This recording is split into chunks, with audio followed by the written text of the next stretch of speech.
Dans cette vidéo, nous allons à la rencontre d'un auteur qui a écrit pas mal de bouquins, qui s'appelle Jean-Yves Ponce. J'ai hâte de te présenter tout ce qu'il a à te présenter. On se retrouve dans quelques secondes après le générique. Voilà. Salut Jean-Yves, comment vas-tu? Salut David, ça va? Ça Ça va va parfait. super. J'ai la forme. Je suis super content de pouvoir faire cette entrevue avec toi parce que on se connaît depuis un certain temps. En tous les cas, on se croise sur Internet, hein, que ce soit sur Oui. YouTube, sur LinkedIn ou autre.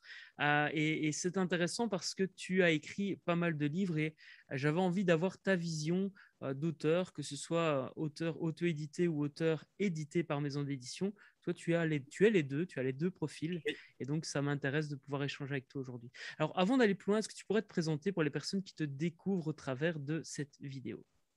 Alors, je m'appelle Jean-Yves Ponce, j'ai 43 ans et je suis spécialiste de la mémorisation, c'est-à-dire que j'aide les gens à avoir une meilleure mémoire et depuis quelques années également une meilleure concentration au travail. Je donne des formations en entreprise, je donne des formations auprès des particuliers, je fais des conférences, tout sur le thème de la mémoire et de la concentration. C'est vraiment mes deux chevaux de bataille. Et effectivement, j'ai écrit pas mal de livres sur le sujet. J'ai une chaîne YouTube sur laquelle, qui marche pas mal, sur laquelle je partage chaque semaine des conseils, des techniques, des astuces. Donc pour tous ceux qui ont envie d'évoluer, ils peuvent faire un petit tour sur ma chaîne YouTube Potion de vie. Potion de vie, c'est le nom de Évidemment, mon travail depuis 2011. je mettrai le lien dans la description de la vidéo et la description du post, évidemment. Va regarder cette vidéo si ça fait sens pour toi. Va regarder cette chaîne plutôt et abonne-toi. Et comme ça, tu auras plein de contenu. Alors, justement, la première question que j'avais envie de te poser, c'est qu'est-ce qui t'a amené à traiter du sujet de la mémoire, de la concentration? J'ai lu un peu dans ce que tu avais écrit qu'il y avait une part d'envie d'apprendre, d'aider les gens à Oui. apprendre sans souffrir. Moi, ça m'a marqué cette phrase-là. Donc, j'aimerais un petit peu que tu nous expliques, voilà, qu'est-ce qui t'a amené à parler de la mémoire, de la concentration, et pourquoi ce sujet qui paraît peut-être pas spécifiquement, enfin, c'est pas le sujet auquel on pense spécifiquement quand on parle de business ou autre. Le hasard et la curiosité. Le hasard parce que je suis tombé dessus totalement par hasard. En fait, le sujet de la mémorisation. En fait, j'étais tombé sur un documentaire de la BBC en anglais où tu avais un mec qui mémorisait des jeux de cartes et qui disait, vous savez ce que je fais, ça existe depuis la nuit des temps, c'est l'art de la mémoire et ça vous permet de pousser, n'importe qui pourrait le faire en fait, ce que je fais. Donc la curiosité, parce que du coup, j'ai voulu creuser un petit peu le sujet et voir un petit peu quelles étaient ces techniques qu'il utilisait. Et j'ai voulu faire pareil que lui. Au bout d'un moment, j'y suis arrivé moi aussi, c'est-à-dire je mémorisais des jeux de cartes et c'est là que j'ai découvert l'art de la mémoire. Et très vite, je me suis dit que l'art de la mémoire, c'était assez inconnu en France à l'époque, en 2011. Donc, je vais partager tout ce que je peux autour et là-bas, éviter aux gens de passer des heures à apprendre s'ils peuvent avoir des techniques qui leur permettent de leur faciliter la tâche. C'était un peu dans ça, c'était un peu dans cette démarche que j'avais commencé le blog Potion de vie en 2011. Le blog et la chaîne déjà en 2011 aussi, donc même la chaîne a 10 ans maintenant. Excellent. Bah écoute, bon anniversaire. C'est excellent. Ok. Et donc tu as décidé de créer un blog. Et puis, qu'est-ce qui t'a amené à un blog et une chaîne YouTube? Qu'est-ce qui t'a amené à l'écriture du coup de livres? Qu'est-ce qui t'a donné envie de transposer tous les contenus que tu créais sous un autre format et de le transposer en livre? Deux choses, j'ai jamais été trop mauvais à l'écriture, c'est-à-dire que j'aimais bien faire des rédactions, tu vois, à l'école. J'aimais bien écrire, j'avais beaucoup d'imagination, donc écrire, c'était pas quelque chose de difficile pour moi. Et en plus, avant Potion de vie, j'étais un faux débutant vu que j'avais déjà tenu un blog pendant près de 2 ans où j'écrivais tous les jours dessus, pendant presque 788 jours, quelque chose comme ça. Blog qui n'existe plus maintenant d'ailleurs, maintenant, parce que c'est pas moi qui payais l'hébergement. Ah, Donc au bout d'un moment, voilà, il a disparu. il a disparu. Et donc j'avais déjà bien l'habitude d'écrire avant de commencer mon blog. Et Ok. en commençant à partager les techniques sur le blog, très rapidement, les lecteurs m'ont dit, mais tu devrais écrire un livre sur toutes ces techniques, tu les rassembles toutes et t'en fais un livre. Donc voilà comment j'en suis venu à écrire mon premier livre en 2012. Ok. Napoléon joue de la cornemuse dans un bus. C'était mon premier livre en 2012. C'était une sorte de euh, livre de recettes pour mémoire, quoi. Ben, c'est excellent parce que justement dans l'approche publiée pour impacter, moi je propose, il y a plusieurs possibilités d'écrire son livre, mais une des possibilités, ben, c'est de faire un condensé d'articles ou de contenus qu'on avait déjà fait par le passé. Alors ça ne veut pas dire qu'on doit juste faire un copier-coller, mais au moins on a de la matière et on peut se baser sur cette matière pour écrire un livre qui va apporter de la Oui. valeur au lecteur. Euh, et justement, ben, qu'est-ce qui a fait que tu en as écrit plusieurs? Parce que au départ, on peut se dire j'en écris un, c'est déjà bien, c'est déjà un beau boulot. Mais toi, non, tu t'es pas arrêté à un, t'en as quand même, j'en ai vu sept, voire plus. Ouais, 7, je crois. J'en suis au septième. Je les compte plus trop, je t'avoue. J'ai plein de projets. Moi, pour moi, je les considère comme des projets, les livres. Euh, Qu'est-ce qui fait que j'ai eu envie d'en écrire d'autres? Ben, un livre, ça a une durée de vie. Donc, si je voulais me lancer dans une carrière d'auteur, avec un seul livre, à moins d'en vendre des millions d'un coup, c'est très difficile d'avoir cette approche. Donc, j'en ai écrit d'autres.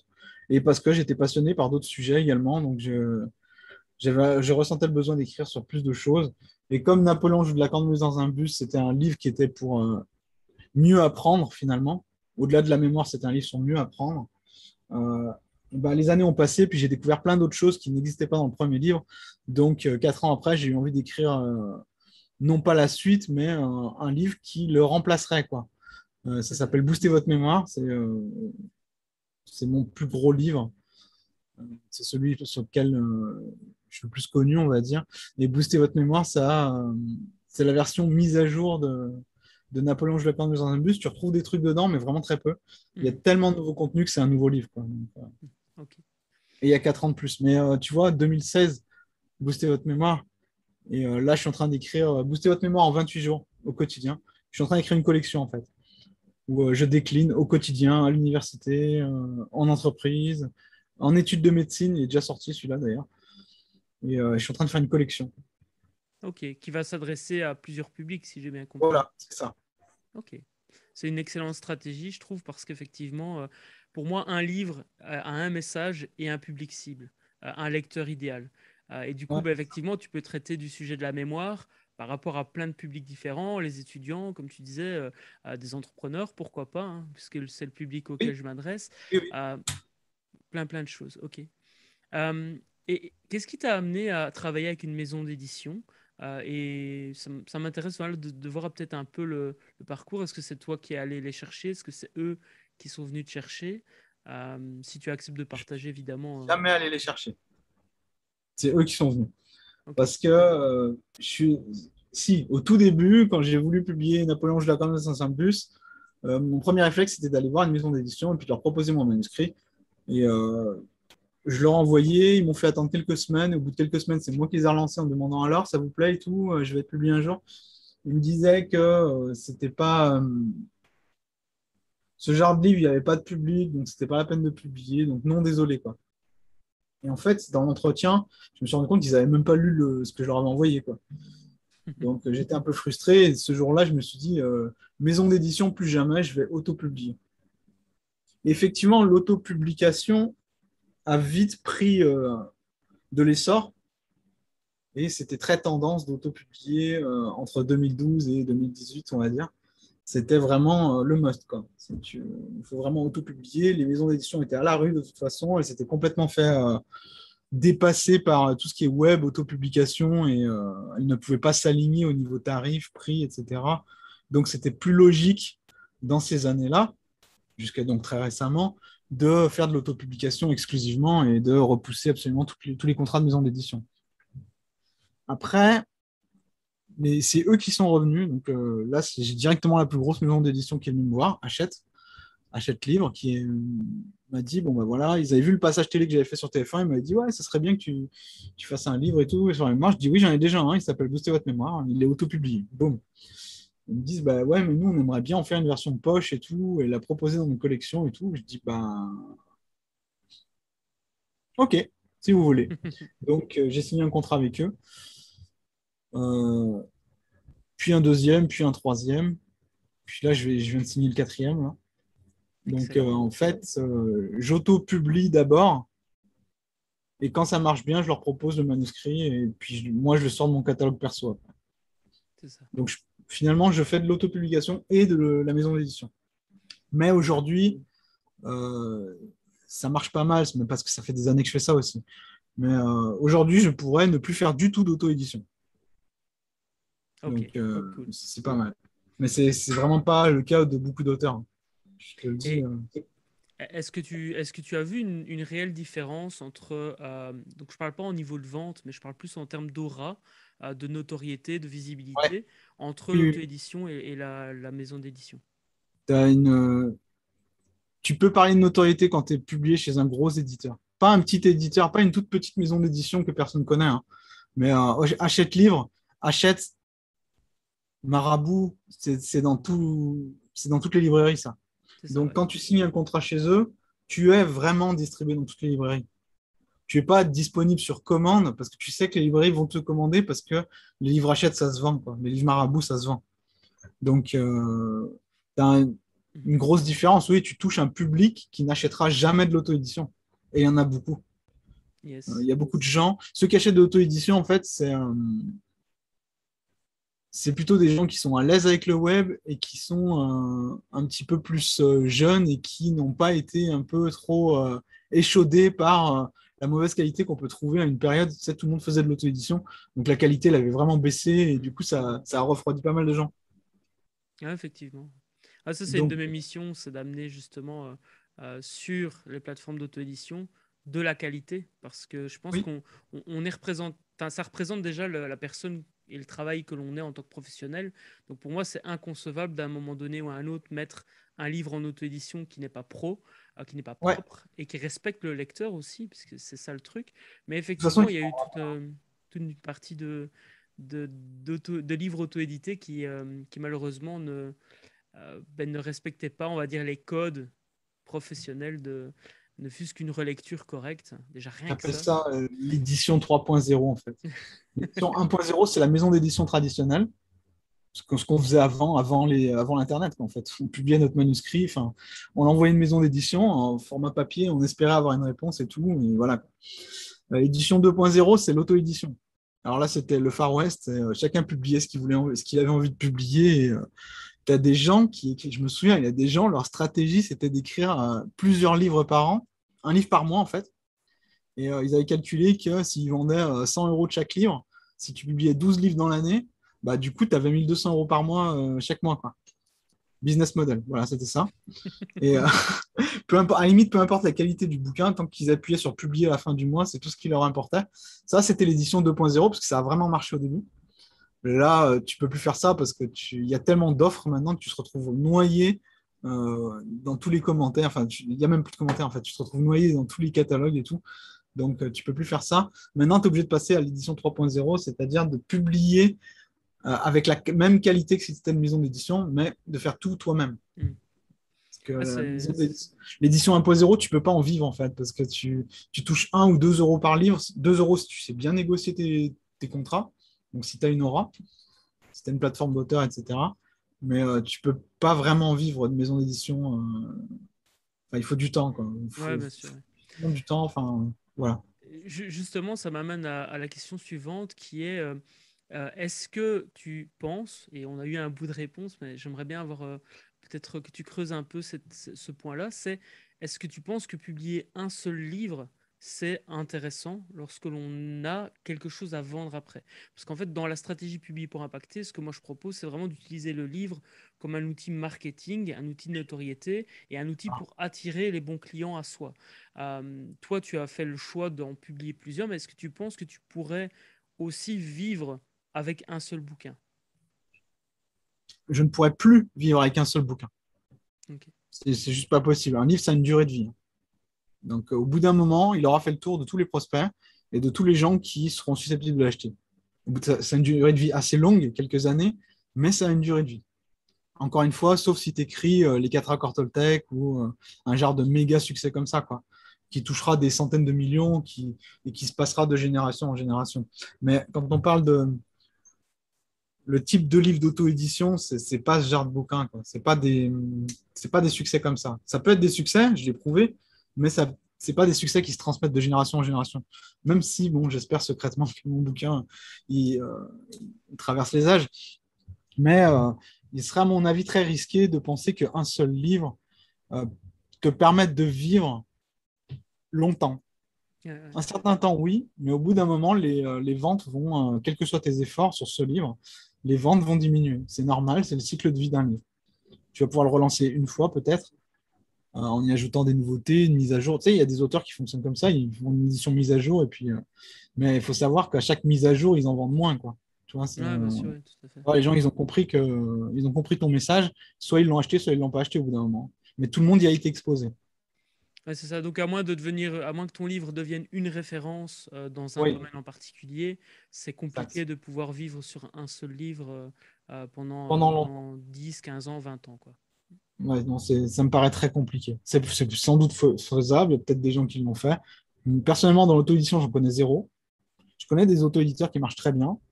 Je connais des romanciers qui marchent très bien. Mais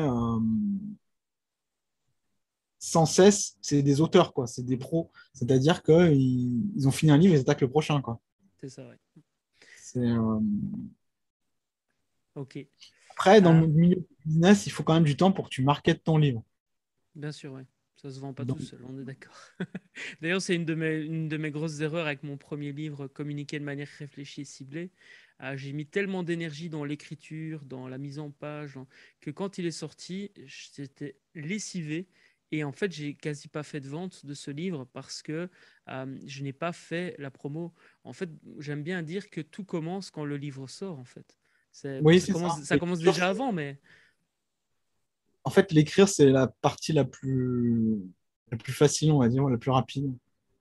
Après, il faut être sur le terrain tout le temps pour le vendre, le mettre sans arrêt dans tes communications, dire aux gens qu'il existe, aller même prospecter sur le terrain, décrocher des conférences. Ton livre, c'est ta carte de visite. Donc, tu es obligé de, de t'investir toi-même personnellement à fond dedans. Et il faut être pas un que dans ambassadeur, l'écriture. ouais. Tout à fait. Ouais, clairement. Justement, je te propose donc de prendre la posture d'un entrepreneur-auteur, c'est-à-dire de pas un Mhm. auteur qui va publier plusieurs livres, Oui, qui va se dire à un moment donné, OK, je veux vivre de ma plume, mais plus de se dire, OK, je suis un entrepreneur, j'écris un livre ok. pour promouvoir mon activité d'entrepreneur. Est-ce que ça, Oui. c'est quelque chose que toi aussi tu fais? Est-ce que tu proposes ben, tu parlais de conférences ou des formations ou des accompagnements pour aider d'autres personnes à mieux mémoriser, à apprendre plus facilement? Est-ce que c'est un business model que toi tu pratiques? Euh, je vois de quel type de livre tu parles. En fait, j'appelle ça les livres entreprises. C'est-à-dire, c'est des livres on dirait qu'ils sont taillés pour les entreprises, si tu veux, avec des codes bien. C'est comme des livres de formation, en fait. Je sais pas comment Mhm. expliquer, mais ces livres-là, non, moi, j'en fais pas. Je devrais en faire, je pense, au moins tester, pour effectivement promouvoir mes activités. Je pense que c'est tout à fait viable de le faire. Il y en a plein qui le font. Je pense qu'ils en vendent moins, mais par contre, le public, quand ils arrivent à les vendre, ils peuvent effectivement décrocher des contrats, d'autres contrats avec. Mais C'est c'est ça. pas des livres que tu vas vendre. C'est pas le livre lui-même qui va t'apporter des revenus. C'est plus les contacts que tu vas décrocher par rapport à ta démarche, ton message, le message de ton livre, ta façon d'enseigner les choses. C'est plus ça qui va te faire vendre. Tu gagnes des sous de manière indirecte. C'est ça. C'est plus ça, en fait, qu'il faut viser. Mais tu vas pas vendre beaucoup de livres. Parce que Et puis tu tu vas vas pas pas avoir une gagner grosse maison spécialement d'édition. beaucoup d'argent avec les livres. Pardon, je t'ai Non, tu coupé. vas avoir une maison d'édition de niche. J'en ai, hein. Si, j'en ai une. Tu vois, la dernière édition de Napoléon joue de la cornemuse dans un bus, c'est une maison d'édition, ça, Géresso. Et ça, c'est une maison d'édition qui est spécialisée dans les entreprises. Donc, ils ont réussi à transformer mon contenu en quelque chose pour les entreprises. Donc, quand je disais que non, j'en faisais pas, bah si, en fait, j'en ai un. C'est juste que c'est la troisième édition, donc j'ai perdu un peu le fil. C'est pour ça que je compte pas mon nombre de bouquins, parce qu'il y a des éditions. C'est la quatrième ou troisième. Quatrième, je crois, en fait, celle-ci. Ok, excellent. Alors justement, on revient bah, à toi, à ta manière de fonctionner. Tu as pas mal de bouquins. Comment est-ce que tu fais pour éviter que ces livres, qu'un livre cannibalise les ventes de l'autre? Est-ce que tu as remarqué peut-être qu'en sortant un nouveau, ben, ça cannibalisait les ventes du précédent? Ou justement, est-ce que ça renforçait les ventes du précédent? Est-ce que tu as repéré peut-être des causes à effet par rapport à ça? Et, Ouais, il y a plusieurs choses. Il y a plusieurs choses. C'est moi déjà, j'écris pas 2 fois un livre sur exactement le même sujet d'affilée. J'écris un livre sur la mémoire, le prochain ne sera pas sur la mémoire, ou alors je laisse passer 2 ans. Mais il ne faut pas qu'il y ait tout de suite un truc, parce que sinon, effectivement, tu vas cannibaliser les ventes du premier.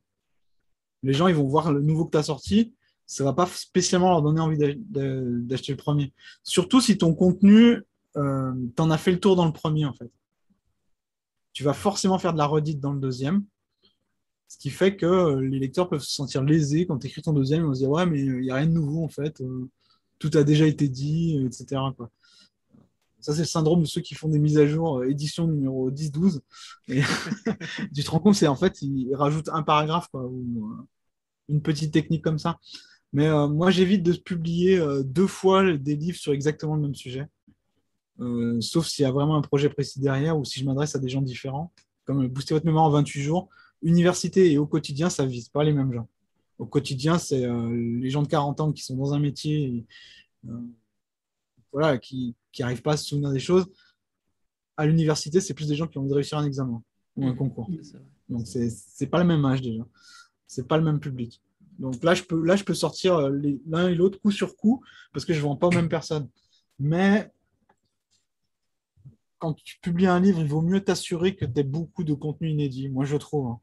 Mhm. C'est plus réglo envers le lecteur et tu n'auras pas de phénomène de cannibalisation ou de trucs comme ça. Ouais, c'est ça. Est-ce que ça renforce les ventes? Oui, il y a des gens qui te découvrent par le dernier livre et du coup qui achètent tous les autres. Ça m'est arrivé plein de fois. Tu as un mec qui te découvre par un vieux livre et qui du coup adore ta plume et décide d'acheter tous les autres. Ok, Pas forcément le dernier que tu sors, hein. Juste un vieux livre, mais ta façon d'écrire, ça lui plaît bien, donc il va tout acheter. c'est ça. Ça arrive Ouais, donc, régulièrement. donc là, on est plus sur, entre guillemets, quelqu'un qui devient fan et qui a envie de Oui, lire sur les autres sujets. À la rigueur, même, il y a peut-être même un sujet auquel il n'avait pas pensé ou avec lequel il n'avait pas d'intérêt au départ, mais parce que c'est toi qui l'as écrit, ben, il se dit, ouais, ça peut devenir intéressant de le lire, quoi. ouais, moi j'écris sur des trucs qui sont. J'écris quand même dans le même domaine, hein, Ouais, apprendre, bien sûr. mémoire, concentration et tout. C'est tout dans le domaine du cerveau, évoluer professionnellement, évoluer dans sa carrière. Enfin bon, c'est des trucs, ça se rejoint tout. Je ne vais pas écrire cuisine, je vais pas écrire dans des domaines trop disparates non plus. Mais, euh, mais voilà, les gens, si tu écris dans plus ou moins le même domaine, gros domaine, développement personnel, ou moi c'est mémoire, concentration, euh, tu peux te permettre d'écrire plein de choses différentes et les gens vont tout acheter. Ça ne serait pas le cas si j'avais une approche avec plein d'interdisciplinaires, quoi, où je vais Ouais, parler de droit, puis après je vais parler je sais pas moi, après je vais parler de pêche, après je vais parler je sais pas moi, ouais, de de vélo. médecine, et puis de vélo, et puis non, ça, c'est pas possible. Bah, je pense que dans ce cas-là, enfin, en tout cas, moi, ce que je ferais si je devais écrire sur plein de sujets différents, bah, ce serait à un moment donné de choisir un pseudonyme ou autre et de Oui, tu vraiment peux. cadrer, cadenasser par thématique, on va dire, tu vois, pour éviter que justement quelqu'un qui tombe sur ta fiche auteur se rende compte que tu écris sur 50 sujets différents, qu'il n'y ait pas de fil rouge. Ça Enfin, moi, fait c'est mon moins. ressenti. Après, si tu as envie de. En fait, tu dilues un peu ton statut d'expert quand tu fais ça. Quand tu écris sur plein de domaines différents, les gens ils se disent, ouais, mais alors il fait quoi lui en fait? C'est quoi sa spécialité? C'est ça. Ouais. Moi, j'ai dit je voulais être monsieur mémoire en France. Poum, voilà. Du coup, j'écris beaucoup sur la mémoire.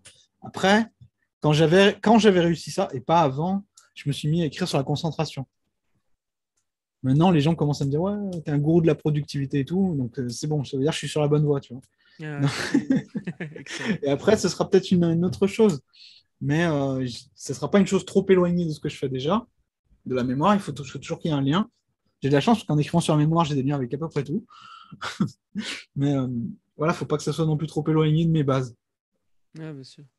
Après, tu deviens la référence dans un domaine, et c'est ça qui est Oui, intéressant, je trouve, que ce soit en tant qu'auteur qui écrit plusieurs livres ou en tant qu'entrepreneur-auteur qui écrit un livre pour promouvoir son activité, bah, le fait de justement d'avoir un positionnement clair, avec un public clair et un message clair, bah, ça aide évidemment à développer le business par rapport à quelqu'un qui fait tout et n'importe quoi. Et je dis ça en connaissance de cause parce que j'ai plein d'idées, j'ai plein de projets, et j'aurais envie d'écrire parce que j'adore apprendre justement. Et je trouve qu'un des meilleurs moyens d'apprendre, tu me diras si je suis dans le bon ou pas, et en tout cas, c'est de transmettre après. C'est de transmettre oui, ce que tu as appris. Une fois que tu as transmis, c'est que tu es capable et que tu as assimilé la matière. tout à Donc voilà fait. un petit peu. Écrire un livre, c'est apprendre. Tout à fait. Cool. Alors, on parlait de justement vente cannibalisée par un nouveau livre ou pas. Comment est-ce que toi, tu communiques sur la sortie d'un livre? Quelle est un peu ta recette pour éviter justement, bah, tu vois, quand tu sors deux livres en même temps, c'est compliqué de communiquer sur deux livres en même temps. Donc toi, comment est-ce que tu fonctionnes? Est-ce que Bon, stratégiquement, tu as peut-être deux livres écrits là, mais tu vas les sortir peut-être en décalage? Comment est-ce que tu fonctionnes et quelle est ta recette de la communication? moi, je publie pas trop deux livres à la fois quand même, parce que comme tu dis, il y a un gros problème au niveau marketing après, c'est comment tu fais la promotion alors que tu en as déjà un qui vient de sortir. Donc j'évite de publier deux livres en même temps, laisse au moins quelques mois passer. Et bah, je fais appel à ma plateforme d'auteur, donc les réseaux, je communique dessus. Tu vois, si je suis sur Instagram, bah, je vais faire une belle photo de mon bouquin une fois que je l'aurai reçu en papier pour dire ce qu'on y trouve dans mon bouquin et pourquoi vous devriez l'acheter. Sur YouTube, c'est pareil, je vais faire des posts sur la story, je vais faire des posts sur l'onglet communauté, je vais en parler dans les vidéos. Sur Facebook, pareil. Sur ma newsletter, évidemment, pareil. Toujours pareil, je leur dis ce que les gens vont, ce que vous allez y trouver dedans, pourquoi, en quoi mon livre est utile, quel problème il résout, etc. Je fais, à part sur Amazon, je fais très peu, je fais pas du tout de pub sur mes livres, Mhm. Google ou Facebook, tout comme ça. Pas besoin. Ok. Alors, justement, tu as une approche, je trouve, très marketing, et c'est très bien, parce que moi, j'explique même à des personnes qui écrivent de la fiction qu'elles doivent considérer, si elles veulent vendre leur livre, ben, leur livre comme un produit au final, parce que c'est ça qui va faire que les ventes vont se faire ou pas.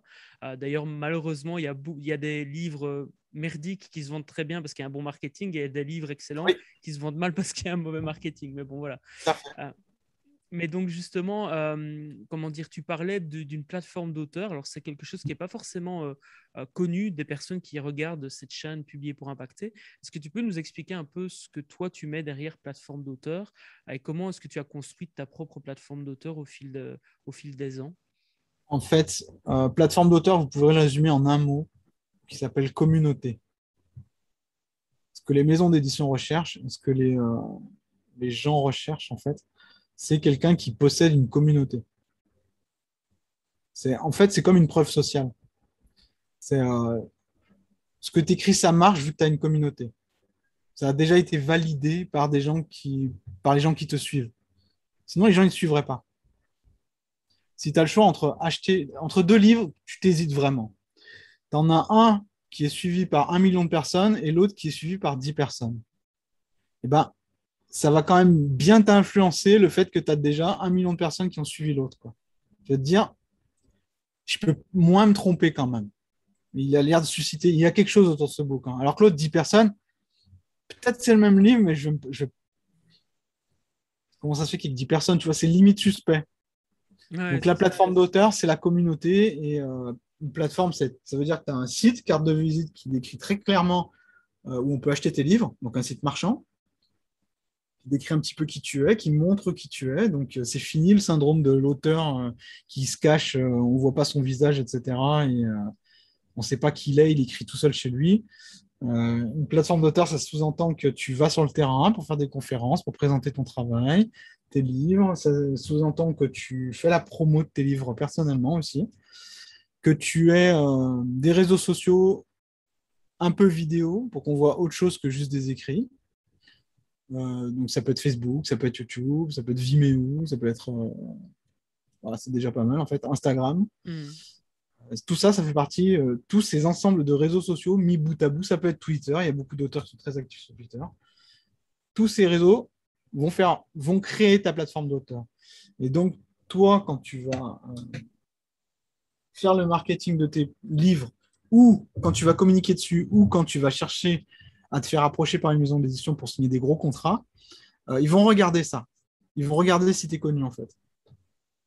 En gros, si tu as une plateforme d'auteur. Si tu n'as pas de communauté, quel que soit ce que tu écris, même si c'est la suite d'Harry Potter, tu ne signeras pas avec eux parce qu'ils ne liront pas ton manuscrit.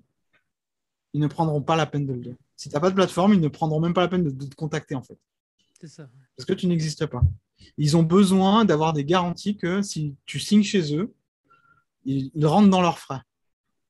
Et si tu as déjà une communauté de plusieurs centaines de milliers de personnes, ou même dizaines de milliers, ils sont sûrs d'en vendre plusieurs milliers d'exemplaires de ton ouvrage. Il ne va pas traîner sur les librairies, donc ils vont rentrer dans leurs frais. Donc tu vas signer.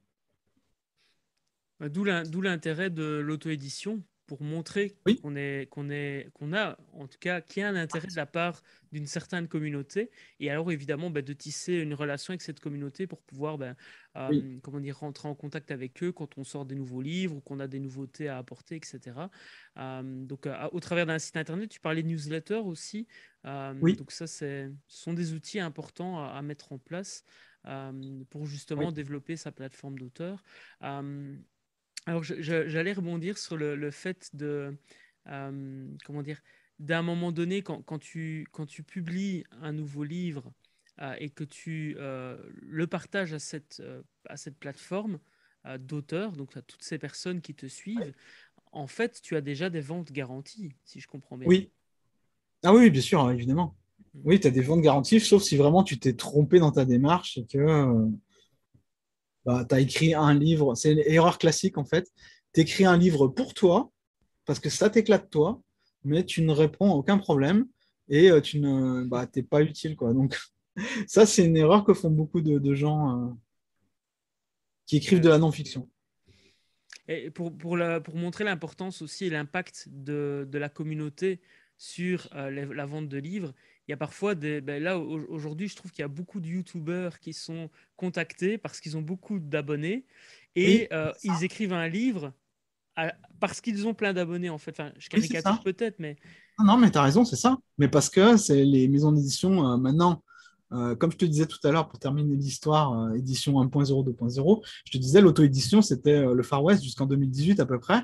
Les maisons d'édition classiques étaient à la rue. Mais c'est vraiment à la rue. Ça fallait pas signer chez eux parce que tu perdais des sous.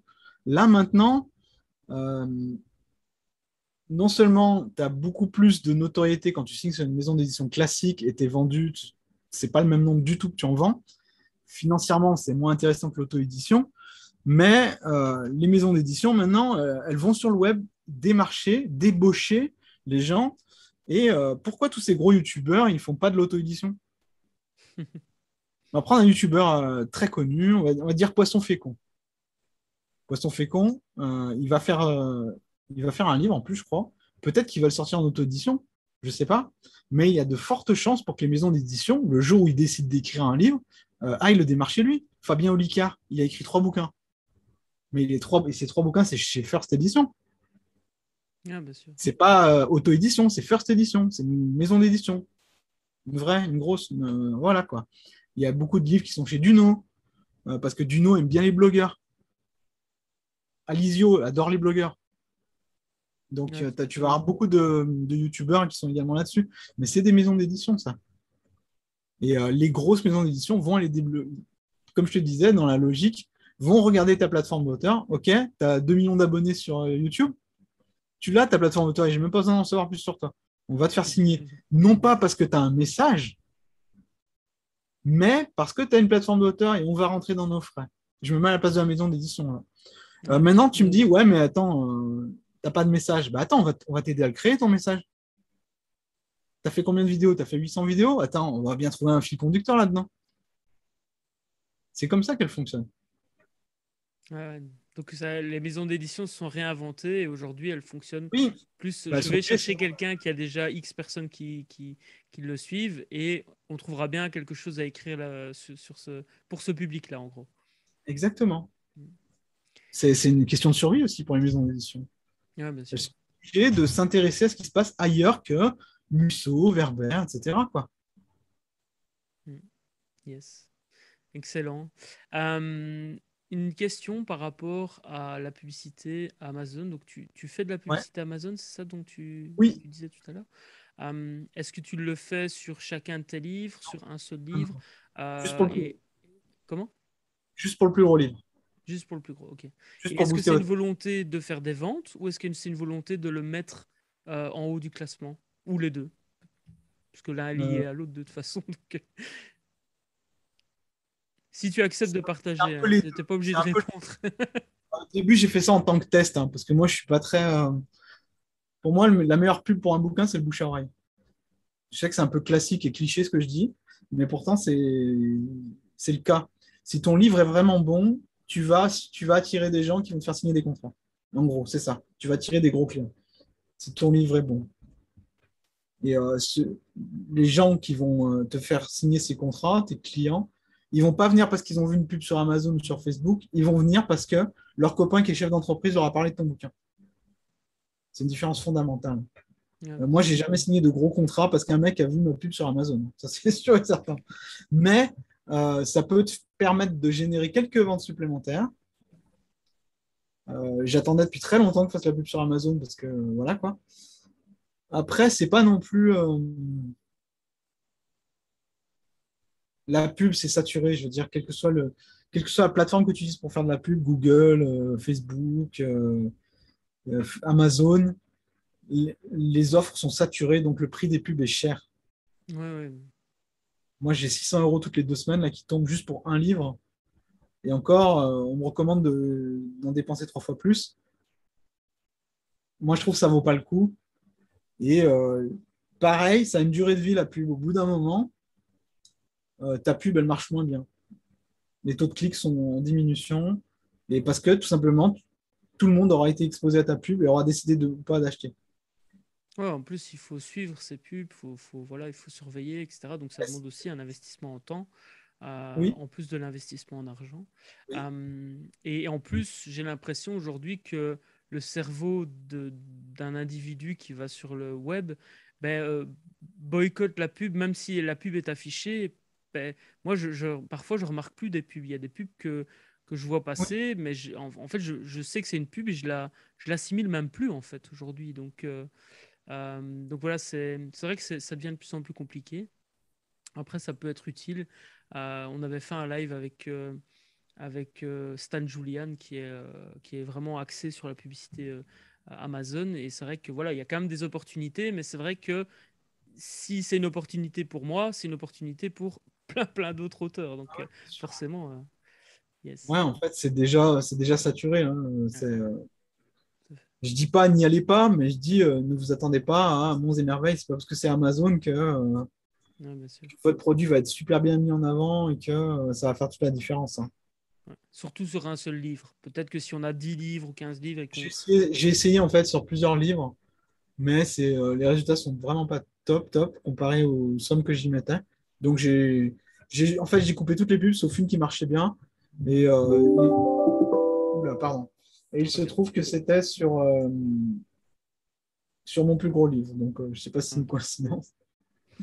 Peut-être ok. sur le Ok. livre le plus utile, C'est je ça, sais ouais. pas. Le plus Dernière question par rapport à Amazon. Est-ce que tu as mis en place un système pour récolter des avis sur ton livre, des reviews, ou est-ce que non, tu laisses faire ça naturellement? euh, j'ai pas fait de système parce que de toute façon c'est interdit par Amazon. J'ai par contre j'aime bien encourager les gens à me laisser des commentaires, à leur donner des trucs en échange. Mais sur ma newsletter, pas sur des gens qui viennent d'Amazon. Et, généralement, c'est dans le cadre d'une offre promotionnelle sur mon site, s'ils l'achètent par mon site, donc même pas sur Amazon. Mais s'ils laissent un commentaire sur Amazon, enfin voilà quoi. J'essaie de motiver un tout petit peu les troupes, mais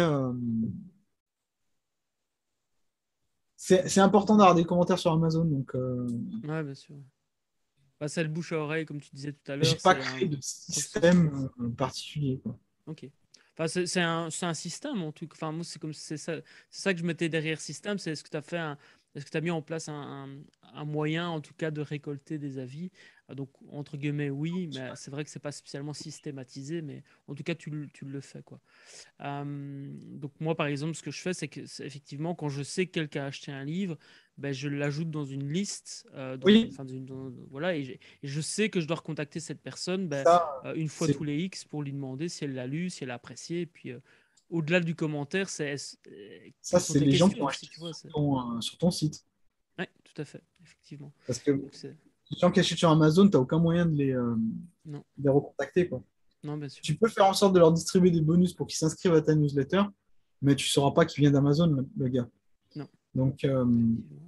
c'est difficile de contacter les gens qui... Ou sur n'importe quelle plateforme d'auto-édition, d'ailleurs, hein. Ouais, Moi, tout je à suis fait. sur Vebook Edition également.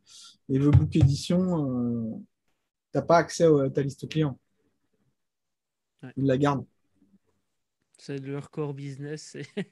Effectivement, bah là, il y a des techniques, effectivement, proposer des bonus ou des choses comme ça. Mais après, il faut voir aussi les conditions générales d'utilisation de la plateforme sur laquelle tu es. Parce qu'effectivement, bah, il y en a qui interdisent ça, notamment Amazon. On n'est Ouais, pas très Amazon. content quand tu proposes juste un lead magnet. Il faut que ce soit en lien avec le livre. Et alors, quand tu passes par une maison d'édition, là aussi, la maison d'édition, elle veut pas d'un livre publicitaire. Donc forcément, c'est Bah, plus compliqué. ouais, c'est un peu plus. Il faut que ce soit discret, quoi. Faut pas que ce Voilà. soit chaque page, tu as un lien vers tout machin, quoi. Parce que En bas de page. c'est toujours le même lien. En bas de page, je cherche tes bonus ici. Hashtag pas de page. Excellent. Alors, ben justement, je te propose encore deux questions, plus en lien avec la productivité, la manière dont toi tu as écrit. Est-ce que tu peux nous expliquer peut-être ta manière d'écrire? Est-ce que tu as peut-être on va dire des grandes étapes que toi tu mets en place pour écrire ton livre? Oui. Si oui, ben, quelles sont-elles? Je commence par. Une fois que j'ai l'idée à peu près du livre, je vais mettre quelques semaines à créer le sommaire. Je commence par le sommaire. Une fois que le sommaire est créé, j'ai pas le titre à ce niveau-là, hein. J'ai juste le sommaire et peut-être quelques idées de titres. Je vais proposer à ma communauté des titres avec des couvertures, tout de suite, pour voir s'il y en a une qui fait tilt. Je vais proposer quatre pistes de départ, quatre tons différents, quatre ambiances différentes, et je vais voir s'il y en a une qui fait mouche. S'il y en a une qui fait mouche, je pars dans cette direction et je m'adapte, j'écris pour coller par rapport à cette piste-là. Je ne vais pas écrire et ensuite demander quel titre irait bien. Je vais d'abord proposer quatre ambiances, quatre thématiques, enfin quatre thématiques, non pas quatre thématiques, mais quatre tons, quatre angles, et je vais voir s'il y en a une qui vraiment suscite l'attention. Si c'est le cas, je me plie à la volonté des lecteurs et puis je m'adapte en fait. Mais je ne vais plus proposer quelque chose que je pense est bon, alors qu'en fait, c'est évident pour moi, mais pas pour les lecteurs. Je vais Ouais, bien plutôt sûr. chercher à savoir ce que les lecteurs veulent lire en fait. Souvent, ils ne savent pas ce qu'ils veulent lire. Donc, ça m'est arrivé que pour certains livres, j'ai pas de plébiscite pour une couverture en particulier, par exemple. Bah, c'est moi qui choisis. C'est moi qui leur dis quoi lire. C'est moi qui leur dis quoi lire. Mais des fois, j'ai des grosses surprises. Ah ouais, c'est ça qu'ils préfèrent. Ok, bon, on va partir là-dessus. Et du coup, j'écris pas tout à fait le même livre. Mais Ça d'abord, je rejoint ce que cherche à tu disais savoir. tantôt sur le fait de ne pas écrire pour soi, mais écrire pour un Oui, public. alors que tu as pas mal d'auteurs, si tu regardes bien, écrivez le livre qui est en vous, sortez-le. Vous avez envie de le faire, faites-le pour vous, etc.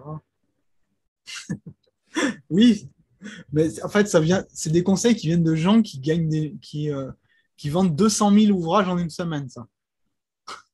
Si tu es dans une démarche entrepreneur, je te déconseille d'écrire le livre que tu as envie d'écrire pour ça. Je te déconseille ça. Parce que tu vas te taper un bide monumental. Tu n'es pas connu. Si tu écris un livre pour toi, les gens vont se dire ouais, mais t'es qui d'abord, déjà et alors, quoi. Mhm. Je m'en fous. Moi, mon problème, c'est que j'arrive pas à passer mon examen informatique pour avoir mon évolution de carrière dans un mois, quoi.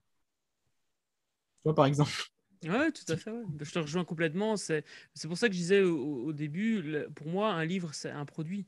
Et Alors, c'est en ouais. fait un produit, que ce soit une formation, que ce soit un livre, que ce soit une conférence même ou autre, si ça ne parle à personne, t'as beau avoir sorti la meilleure conférence du monde pour toi, si elle n'intéresse personne, ben évidemment, ça Oui. ne... Ah ouais, non, tu vas avoir un problème pour vendre Ouais, les livres. Ah, bah, attention, la démarche est peut-être légèrement différente si tu vends de la fiction, enfin si tu écris de la oui, fiction. c'est vrai. Ouais. Il me semble quand même absolument indispensable que tu écrives un livre que tu as envie d'écrire, quoi. Un Ouais, bien sûr. livre qui est en toi, quoi, effectivement.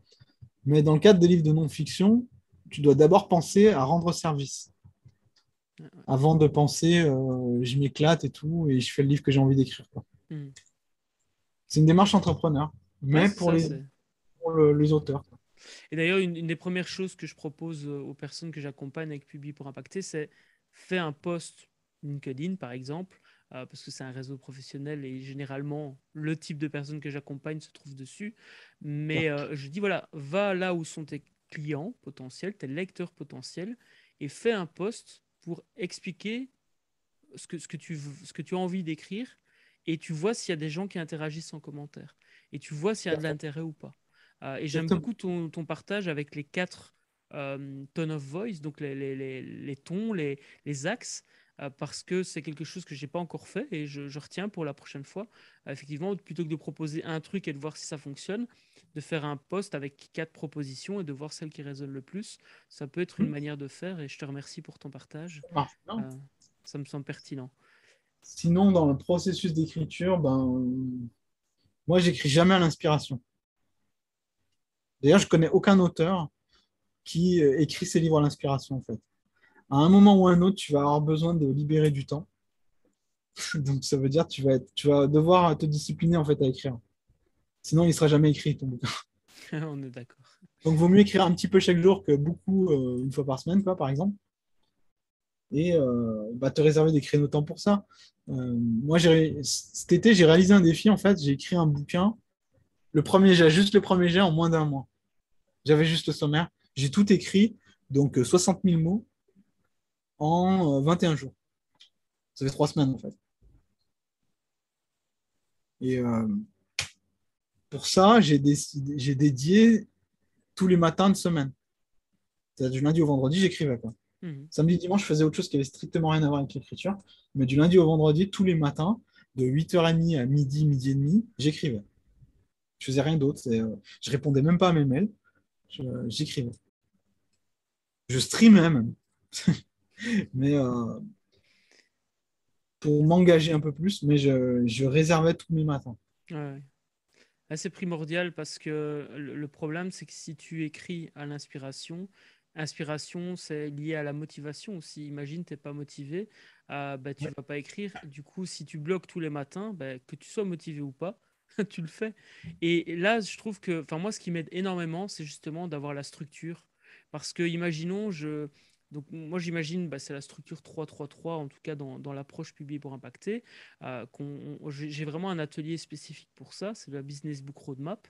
Et le truc, c'est qu'une fois que tu as la structure, pour moi, ben c'est vraiment le plus dur parce qu'une fois que tu as ça, imaginons tu te mets devant ton écran, tu n'as pas d'inspiration, ben hop, tu parcours ta structure et puis tu dis, oh tiens, ça, pourquoi pas, je vais commencer à écrire là-dessus. Et du coup, tu écris peut-être sur le quatrième chapitre alors que tu n'as peut-être Oui. pas encore fait les trois premiers, mais au moins tu avances dans ton manuscrit. Et ça, Ah, je ça, pense c'est que c'est vrai une que mauvaise... Pardon, vas-y, je t'en prie. j'écris. Je sais qu'aujourd'hui, je vais devoir écrire le chapitre 2, tu vois. Et le chapitre 2, il parle de ça. Donc, ça veut dire que je vais y avoir pensé tout le week-end, comment je vais écrire le chapitre 1 lundi, comment je vais faire ça. Et hop, poum. Je sais que quand tu arrive le lundi, j'écris le chapitre en question. J'ai Ouais, déjà donc tout toi, t'es mûri. plus, tu décides de ce que tu écris pour chaque Ouais. session. Demain, je dois écrire le chapitre suivant. Je vais écrire ce matin et puis tout le reste de la journée, je vais penser à ce que je vais écrire demain. Ça me fait gagner un temps précieux. Ok. En fait, quand je me pose devant la feuille, je sais quelle est ma mission. Je sais quel est mon but. Je ne cherche pas mon but. Je sais ce que je dois écrire. Après, c'est ma façon de fonctionner. Il y en a plein qui fonctionnent différemment. Oui, bien sûr, bah, il y a autant de manières de fonctionner que d'auteurs. Donc, même dans la fiction, hein, j'ai écouté des dizaines d'interviews d'auteurs. Et un truc qui m'avait marqué, bah, c'est qu'Amélie Nothomb n'écrit pas de la même manière que Bernard Werber, n'écrit pas de la même manière que J.K. Rowling. Donc, c'est normal. Je pense qu'on a aussi. C'est une question de personnalité. Et comme les systèmes d'efficacité, pour moi, un système d'écriture, une manière de. Enfin, c'est propre à chacun. Et c'est aussi D'accord. évolutif, parce que moi, j'écris Ouais, plus de la même manière que j'écrivais il y a 10 ans. Donc, c'est ça. forcément, c'est. C'est évolutif, c'est personnel, c'est quelque chose que tu. C'est tes petits rituels, tes petites routines. Moi, je suis doué pour écrire le matin, mais il y a des gens qui vont être doués pour écrire la nuit, le soir. Voilà, quoi, C'est vrai. ça dépend de chacun. Ouais, tout à fait. Il y en a qui aiment bien être ultra connectés quand ils écrivent. Moi, Effectivement. c'est moins mon cas. Ok. Dernière question. Dans ton livre Concentration, tu parles, donc c'est aux éditions Marabout, tu parles d'un des symptômes, au-delà de la procrastination, d'un des symptômes qui amène les gens à avoir peu de résultats. Et donc ce symptôme, c'est justement la concentration et le manque de concentration. Oui. Est-ce que tu pourrais partager aux personnes qui regardent cette vidéo, cette interview, un, deux ou trois conseils à ta convenance sur comment est-ce que je peux faire pour être plus concentré et arriver au bout de l'écriture de mon livre. Alors, la première chose, c'est de se définir un objectif. Donc, structurer, c'est essentiel d'avoir une structure avant de commencer et de ne pas hésiter à passer du temps sur cette structure parce que plus tard, c'est de la concentration qui sera gagnée à long terme. Vous serez focalisé, vous serez moins distrait. Ensuite, c'est ne pas hésiter à changer d'environnement quand il s'agit d'écrire parce que ça réinitialise un peu l'attention. Donc, ne pas hésiter à bouger le bureau de quelques mètres ou se mettre à écrire ailleurs, etc. Je sais que J.K. Rowling l'avait fait justement pour écrire le dernier chapitre de son bouquin Harry Potter. Là. Pour terminer la saga, en fait, elle est carrément s'exiler au fin fond de l'Écosse dans un hôtel 5 étoiles. Elle n'en a pas bougé jusqu'à avoir terminé parce qu'elle ne pouvait pas rester chez elle. Elle avait besoin d'un changement d'environnement. Hmm. Donc ça, c'est quelque chose que je recommande souvent. Et au niveau de la concentration, ce qui aide également, c'est bah, ça, tu le mets dans une autre pièce. Je Si te tu n'es pas rejoins. capable de t'autodiscipliner à ne pas le regarder, mets-le dans une autre pièce. Parce que ça va te concentrer, ça va te créer des micro-interruptions. Et ces micro-interruptions, elles te bouffent beaucoup d'énergie en fait. Bien sûr. Plus tu en as dans la journée, plus tu es fatigué après quand tu arrives le soir. Et tu sais pas pourquoi tu es fatigué. Donc quand tu écris un bouquin, tu as l'impression que tu n'avances pas, mais c'est parce que tu as eu plein de micro-interruptions. Et bah, du coup, effectivement, tu avances moins que si tu l'avais mis dans une autre pièce. Et Donc c'est pour la aussi valable concentration, pour d'autres types de distractions, évidemment. Si on est dans un bureau et que les collègues peuvent venir sonner à chaque fois, ou que sais-je, je sais pas moi, les notifications sur l'ordinateur aussi, puisque la plupart des personnes aujourd'hui écrivent sur l'ordinateur. Donc il faut couper en fait toutes les sources qui peuvent nous distraire, si j'ai bien compris. le plus possible. Ouais, Ah oui, oui, c'est le plus possible. C'est un des meilleurs conseils que tu puisses avoir, c'est avoir un environnement zen, quoi, et, bah, pas excellent. que tu sois interrompu. Il faut vraiment faire la chasse aux interruptions. Excellent. Bah, écoute, je te remercie beaucoup. Le temps est la ressource la plus précieuse que nous avons avec la santé. Donc vraiment, gratitude pour le temps que tu nous as consacré à la Merci communauté David. publiée pour impacter et moi. Où est-ce qu'on peut te retrouver au niveau des réseaux, etc. Ton site Sur internet. YouTube, Potion de vie, ou sinon, bah, Jean-Yves Ponce, Ponce. N'importe où sur le web, Je vous mets... trouverez sur ma plateforme d'auteur. Voilà, je mets les infos dans la description. Je te remercie, Jean-Yves. Toi qui regardes cette vidéo, ben, rappelle-toi que tu as un message à faire passer et que d'autres ont besoin de te lire. Donc, passe à l'action, écris ce livre et on se recontacte. De toute façon, toutes les informations sont dans la description. À très vite, Jean-Yves. Merci David, salut. Ciao.